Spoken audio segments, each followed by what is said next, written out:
James, start of day two. How many chips do you have? 83,500, so not a bad day. Yeah. No, you're in a pretty good position there. And I watched a lot of your play yesterday. You had a roller coaster last couple of hours. You had a very, very short stack. Talk us through how you managed to see your way through with that. Yeah, crazy day this. Managed to flop quads early on, and got paid. So I doubled up in the first level. Then I hit a 2-outer.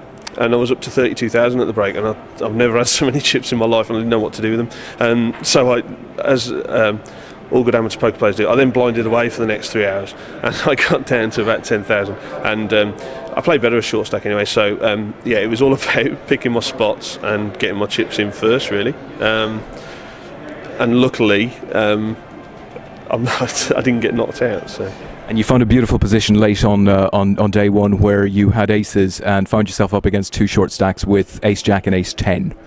Yeah, there was a big hand in hand before that actually. I mean, I managed to. I was ducking and diving, and I grind my way up to 15, 18, which is like really short.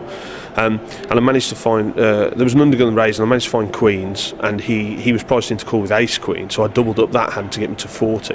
And then a couple of hands later, yeah, there was an all in under the gun. I found aces, got called, and two other short stacks called, and I was up against ace jack and ace 10. So yeah, it's perfect. They were dead on the turn. And yeah, I'm up to 80,000, and then I think we only played like 4 hands after that because there's quite a big pot on the last hand of the day on my table. So yeah, 2 hands. So you go from I was really pleased with my play yesterday because I managed to hang in there. There was one particular hand where I made a great move against a lady who had raised all in. And I only had ace queen. It was a very difficult decision, but I thought I was ahead, so I made the call. And she only had ace 8, so I was in really good shape. But there was a rivered 5 for a chop straight, and that really was debilitating because, like I say, I'd been hanging in for a long time, and I felt that my patience had been paid off and I hadn't got rewarded. So there was a time there where potentially I could have had the famous thinker blow up there. Luckily, I stayed away from that. I hung in there, and then yeah, like I say, I caught the 2 hands late on, which effectively has put me in a great spot now. So known online as Thinker JE, of course. It seems to me that we're seeing the Thinker graph actually point upwards. I point back to the second half of season 2, where you went very deep on in Edinburgh, making the last 2 tables of the Scottish Championships.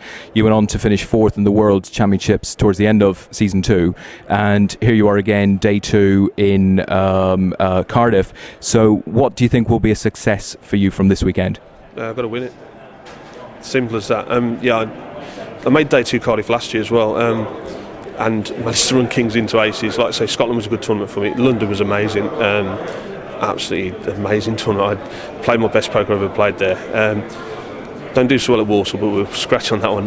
Yeah, I'm here to win it. I mean, bottom line, I've done final tables. There's 29 people left. Any one of them can win this tournament. I must stress that. The chip leaders only got an M of around 10, I think. So, and I'm not having to go at the structure. I'm just saying that, one big battle. I've got 80,000, but if one of the short stack, if I double up one of the short stacks, I'm back in the pack then. So I need to be a bit street smart. But yeah, I'm definitely here to win. I fancy my chances. So taking street smart a bit further, does that mean that actually a cautious James Edwards approach to the start of day 2, or are you looking to get your chips in?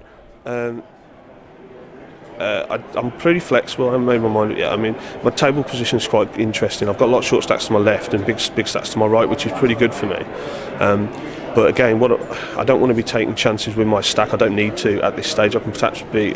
My play last night has brought me a little bit more time than the guys that have got 20.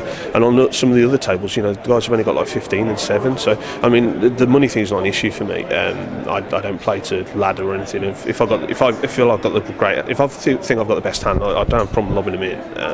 As you probably can tell from what I've done in the past. So. Yeah, I don't like to go in with too preconceived game plan. I like to be a bit flexible. None of the other PAs can see this interview today, can they? That's all right, cool. Great. Well, good luck today, James. We'll delay this interview going up until at least 2:35. That's fine. That's great. Cheers, Des. Thanks. Cheers.